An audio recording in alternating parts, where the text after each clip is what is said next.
What's up, my dudes? Mudder and a half, bro. God dang, that was a crazy race last night. So, basically, you guys know I've been talking about coming in here and doing these more recappy style videos of the real life pro supercross racing and stuff. So, here we are, man. Anaheim won. So, I'm going to see how much I can remember after having me a few too many Coors Lights supporting the Supercross, you know what I'm saying, dog? But we'll see how much I can remember here. So let's start with the 250 class, right? By the way, this is a 2019 Anaheim 1 replica custom track on the first official Monster Energy Supercross game with the rain mode turned on. So I thought that'd be kind of interesting to have that for this video here. But yeah, and unfortunately, you have the MX simulator track that's replica track that's made before the real life track, so what we were racing on that wasn't mud at all. So that's unfortunate, but either way, let's talk about the real life racing. So in the 250 class, basically Cincerillo is like pretty much the top dog favorite here. I mean, like, outstanding favorite in my opinion. I think he's got by far the best chance of winning the title. Usually Cincerillo's always got someone else in there with him that's really hard to beat, like either Osborne or, some more top dog like that, like Savachi or something. But now it's really just Cincerillo. I mean, you do have McElrath in there, whatever you want to call him, and he's good too, but I still think Cincerillo's got it going on. But either way, on the start of that, Cincerillo took off really hardcore in the main event. And basically, it was like to the point where I think if he didn't keep the throttle on, he would have wrecked anyways because someone would have ran into him. So he was kind of like holding the throttle to try to get out of everybody around him. And he just went just a little bit too far and slid off the track. And then got back on the track. He like just barely missed the tough blocks on the outside of the first corner. He comes back around. I know Nichols got up in the front pretty early, and then he just rode that puppy out in the mud. And yeah, that's pretty much what happened there. And then Ferrandis, second place, and damn dude I was just talking about 5 seconds ago. God dang. Spencer boy hung over today, boys. McElrath, third place. So, oh, and by the way, the little incident where Cincerillo had to come through the very back of the pack. So he passed everyone. He was like up to 5th, I think. And he had Hampshire in front of him. And obviously Cincerillo was on another level than Hampshire. And Cincerillo was just trying to get around Hampshire. He wasn't trying to do anything dirty. But it is a mud race. So Cincerillo had to kind of somewhat run it up in on Hampshire. But not like just totally blow him out of the water. And basically he passed Hampshire. And then they went through a whoop section. In the very next corner, Hampshire just completely, like, cuts all the way across the track and just blows Cincerillo completely out. Like, literally, Hampshire went in so hard on the inside of Cincerillo, he almost went down from hitting the tough blocks on the outside. You see what I'm saying? Like, he cut... Let me see if I can even explain how he did that. Okay, so it's this corner up here, right? Cincerillo... like, kind of ran it in right up here, which Cincerillo, I'm telling you, he was just trying to get around Hampshire. Like, some people that think that Cincerillo did a dirty move there, he really didn't. Do you honestly think Cincerillo is trying to do something dirty and wreck back in 4th place when he's worried about the win? Like, no, he's not. But I think Hampshire was kind of caught up in his own little world there, thinking Cincerillo was trying to do something dirty. He really wasn't. But anyways, Cincerillo kind of ran it in somewhat hard, but not all the way that you could, right? And then he gets on the gas through the whoops right here, and picture me being RJ Hampshire behind Cincerillo that just passed him, right? So Cincerillo's kind of coming around. He's like in the midline right here, but then RJ Hampshire comes around behind him and literally does this right here. He like blows all the way over. It was insane. Let me see if I can do it again. I mean, he literally cut so far over. It was like that right there. That's how hard Hampshire cut over, and then it made Cincerillo go down, obviously, because he couldn't even move. But I thought that was just kind of a cheap thing from Hampshire there. I really did. I mean, it's racing is racing, and I get it, but it just kind of frustrates me sometimes when you got somebody that's really fast and all they're trying to do is get around somebody. And then that person's ego gets to them and they want to run it in like it's fucking life or death in the very next corner. It's like, dog, if you gave Cianciarulo 2 seconds, he would be so far in front of you that you couldn't even do that to him. Like, do you not understand that? It's just sad. It's just sad when someone so much slower tries to play a super aggressive move on someone that's just trying to come through the pack and get around them. I don't like when people do that, but racing is racing. It is what it is, you know. You can't say this is allowed and that's allowed, and I stick behind that. So it's one of those things. It's more of just like a, you just don't do that, bro, type of thing. I mean, racing is racing. You can do whatever you want to do on the track, in my opinion, as far as running into people and paying people back and that whole aspect of it. I don't look at it like there's a line there, like that you shouldn't cross. I just think there's certain, like, moral respect things where it's just like, really, bro? Come on now. Come on now. You got to be smart enough to know when somebody is hauling ass and they're just getting around you, you don't need to run it right back in on them in the very next corner and blow them completely off the track. Like, that's just not, I don't know. Just the way Hampshire did that, I wasn't the biggest fan of that. But either way, so basically, Cianciarulo was forced to wreck right there, and he gets back up, passes fifth again. Pertner catches all the way back up to Hampshire again by the end of the race after Hampshire took him totally out. So, it is what it is. You know, that's racing though, man. You know, I mean, some people are going to look at that like Cianciarulo ran it in way too hard on Hampshire, and Hampshire was just paying him back, but it wasn't really like that. You got to understand, you know, Cianciarulo, I promise you, he was not trying to, like, really take Hampshire out. He wasn't. He was just trying to go to the front.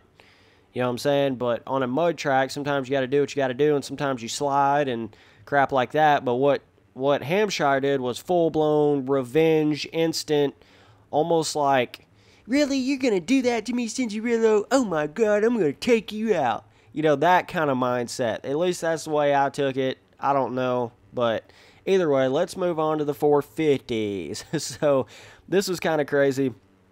Pretty much everybody that you thought wouldn't have been in the front was in the front, and everybody that you thought would have been in the front was in the back. It was very, very bizarre. And, of course, on a mud race, you can't just say, oh, well, because this guy did this at Anaheim 1 mud race, that means he's this fast for the rest of the season. Come on, guys. You know, don't look at this first race like this is saying where everybody's going to be, because it's not at all.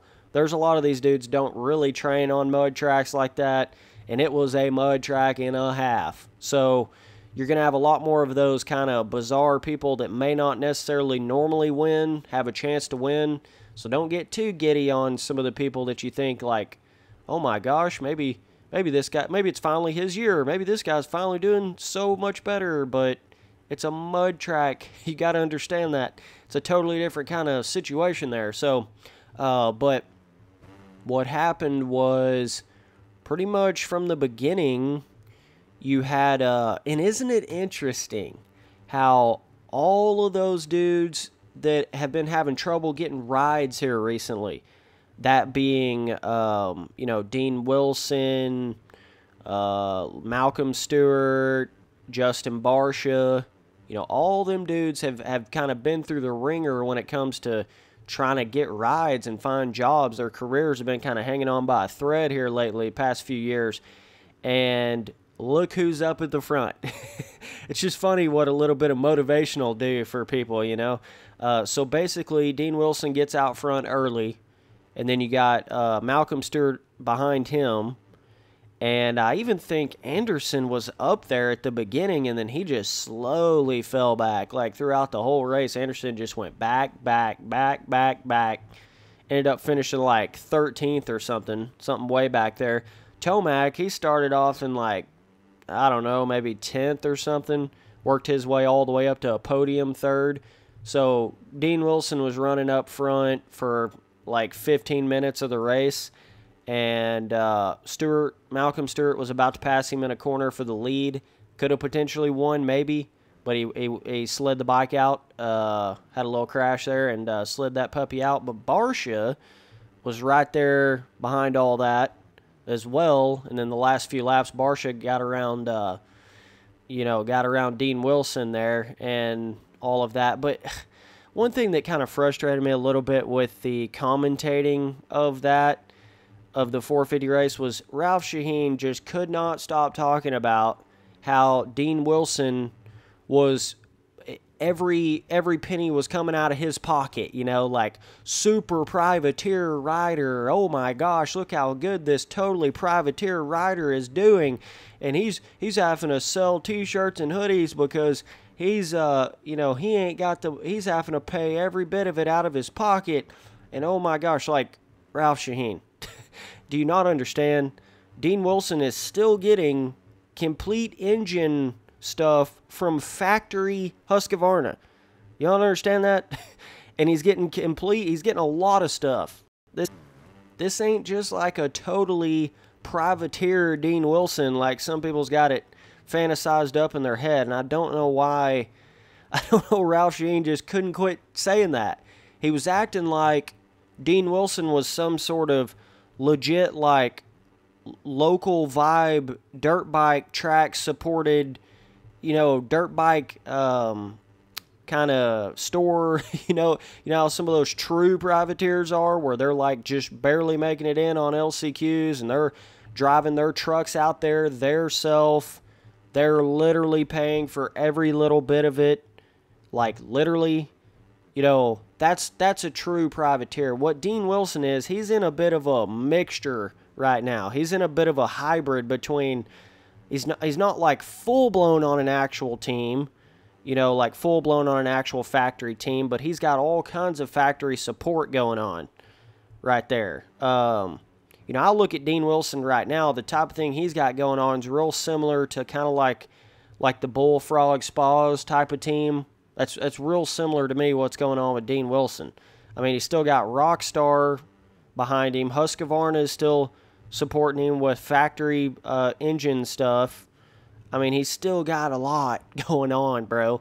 It ain't like he's out here having to just pay for every little thing. So that was a little bit weird that Ralph Shaheen just could not stop saying that. But either way, basically, yeah, Justin Barcia passed Dean Wilson there at the end, and then Barcia got him the win, man. First win since 2013, so that was kind of crazy. Been a long time for Barcia. You can never say never. You can never. That's pretty cool because it's like, if you think you'd lose in the 450s for that long, 2013 all the way to 2019, but then still be able to win all those years later. I mean, it just gives you so much hope for life. It's like, man, that's really cool. You never give up on it, and there's no telling what'll happen. So, but that's good for Barcia. I was really happy to see that. I think he's finally starting to get back going like his old self again. I know he kind of got all crazy with the JGR team, but another crazy ride was from Cooper Webb. He went down the first corner, came all the way back up. He finished either 5th or I think he finished 5th, yeah. But he was like dead last. And I was actually pretty impressed with Tomac as well. I mean, I was impressed how he just kept it chill, came from the back in the mud, didn't ride too crazy. Just kind of slowly but surely worked his way up there and got him a podium. Perfect points for the championship for Tomac in that type of sense. Didn't blow the race, didn't try too hard to win the race. It's like, what's the point? It ain't that big of a deal to really win a mud race. It's like, just get out of here with some good points. So I was happy to see that more mature look to Tomac. We'll see how long that carries through in the season. But Plessinger, he was running like 7th. He was running pretty decent. I don't know what he finished, like 6th or 7th or something like that, so not terrible on his side, but he is known for being a mud rider, so I was kind of expecting maybe a little bit better of a at-the-end finish out of Plessinger there, but yeah, we'll just have to wait and see. Reed was somewhere in the back, teens.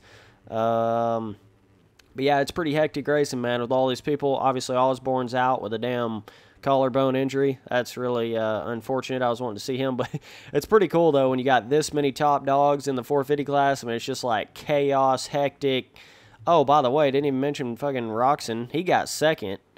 So it went Barcia, Roxon.